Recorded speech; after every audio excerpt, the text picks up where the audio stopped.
Hvala.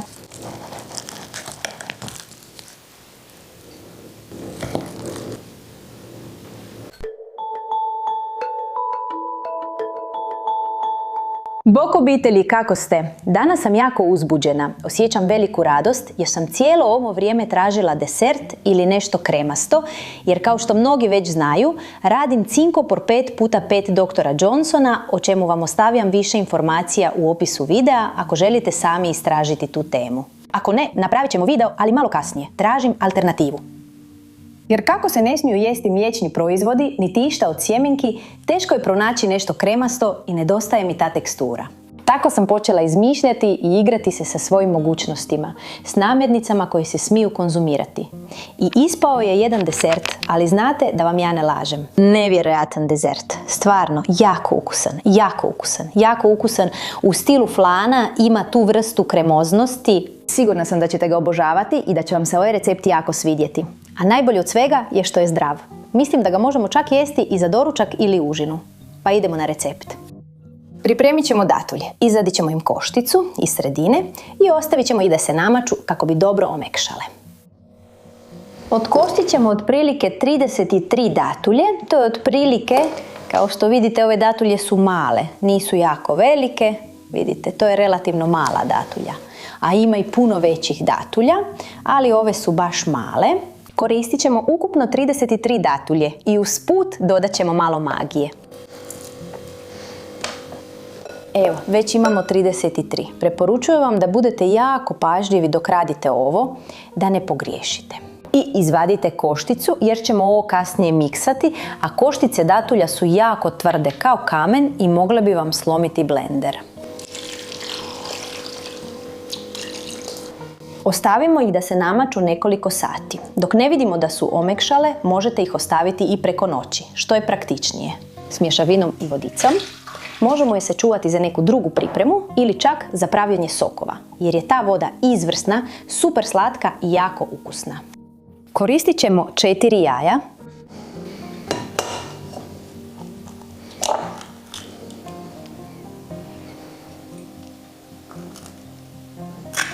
Stavljam ih na tanjurić kako bih provjerila da nijedno nije loše ili pokvareno.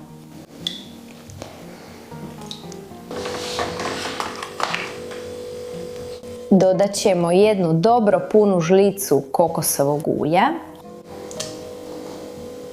Zapravo stavljam sve sastojke ovdje da se lijepo vide, ali ćemo ih kasnije izmiksati tako da ih možete staviti direktno u blender.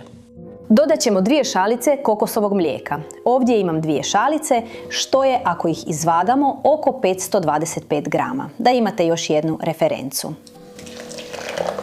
Dodat ćemo vaniliju.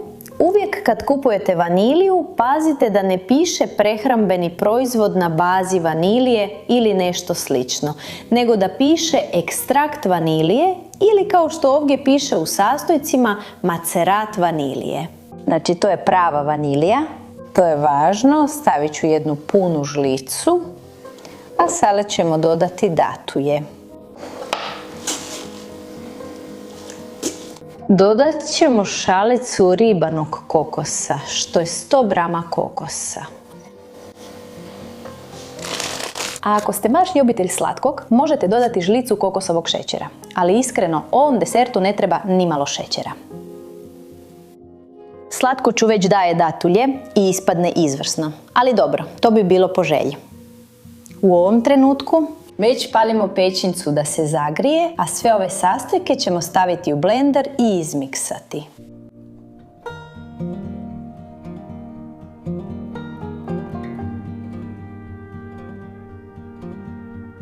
Evo, ovdje sam već stavila sve sastojke.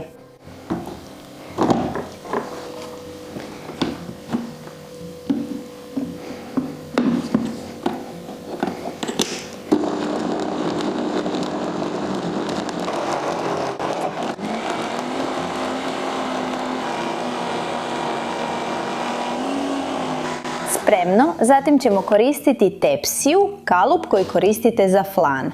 U ovom slučaju ću koristiti stakleni koji je naravno prikladan za pećnicu i stavit ćemo vodu u tepsiju. Prelijevamo smjesu ovdje.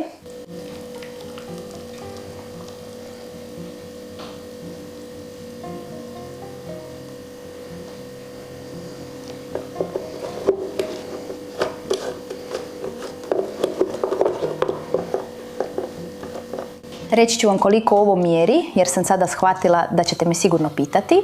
Ima 25 cm promjera, a visina mu je oko 3,5 ili 4 cm.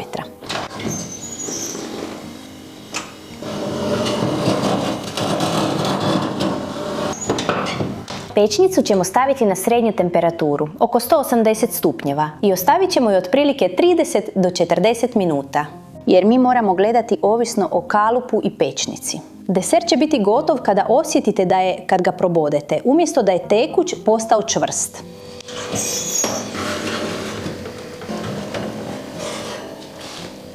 Dobro, ono što sam vam htjela pokazati, što vam ne mogu pokazati ovdje u pečnici, jest da ako ga probodemo, on je čvrst i nož izlazi praktički čist. Ako nije, izašao bi sav zalijepljen kremom, to znači da još nije gotovo. I onda ga ostavim da se prirodno ohladi, a kad je već prilično hladan, stavim ga u hladnjak da se potpuno ohladi. Prije toga ćemo ga ukrasiti.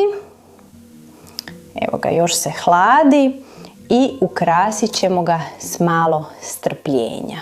Jedna od opcija je da stavite cimet, na primjer, i dalje je bez šećera, a druga opcija je da stavite kokosov šećer.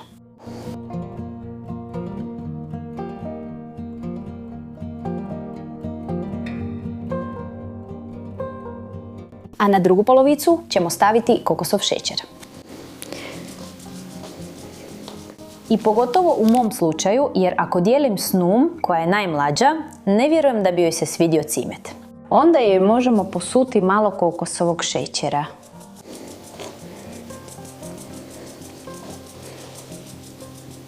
I gotovo. Ili se jednostavno može jesti onako kako izađe iz pečnice. Naravno, ostavi se da se ohladi, zatim se stavi u hladnjak. Kad je hladno, već se može uživati. Dobro, obitelji, evo ga, donijela sam. Hladno je, htjela sam vam ga pokazati izbliza, s ovom kamerom je malo nezgodno, ali da vidite koliko je kremasto. Ovo je dio, recimo, sa šećerom koji smo napravili, a ovaj drugi ovdje iza je dio s cimetom.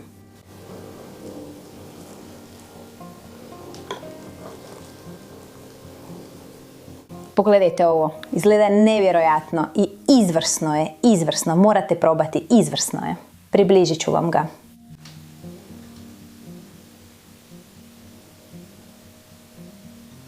Treba mi.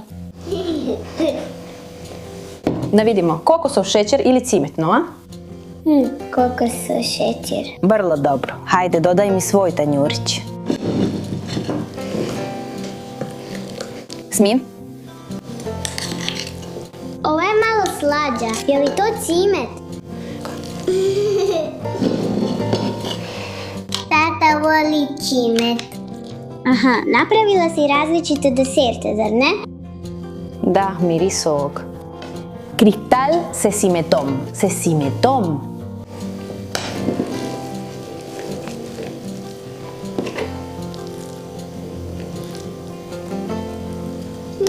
Želiš li kokosov šećer ili cimet?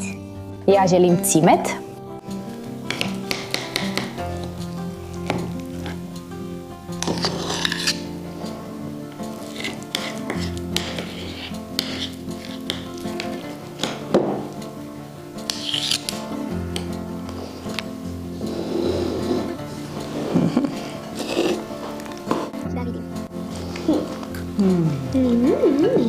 Ili je nevjerojatno? Da. Nije zbog ničega. Ali mi je ostalo.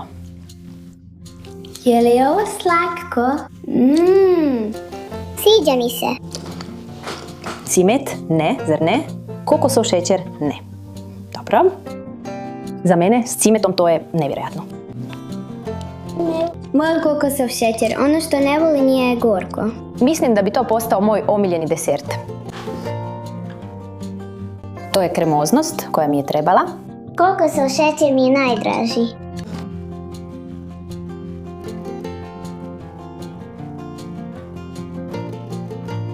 Jako je fino, Mana, vrlo dobro.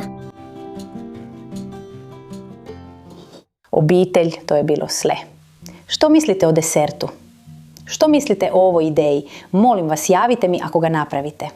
Recite mi u komentarima je li vam se svidio. I naravno, ako ti se ovaj video svidio, ako ti se činio dobar, ako si napravila recept i svidio ti se ovaj desert, molim te, vrati se, ostavi mi palac gore, podijeli ga sa svojim najmilijima. I ostavi mi također svoje komentare da znam što misliš. Sigurna sam da će vam se ovaj desert jako svidjeti. I na Facebook stranici mi možete podijeliti fotografije ako ste ga stvarno napravili. Možete mi poslati slike jer ih tamo možete podijeliti.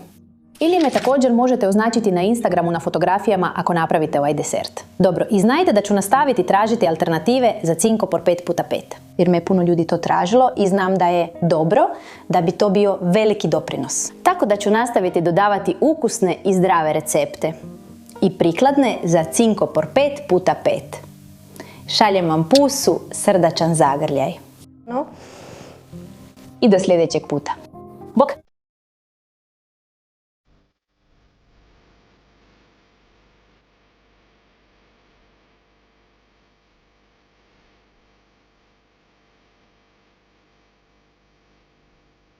Kao ptica na drvetu. Samo kažem.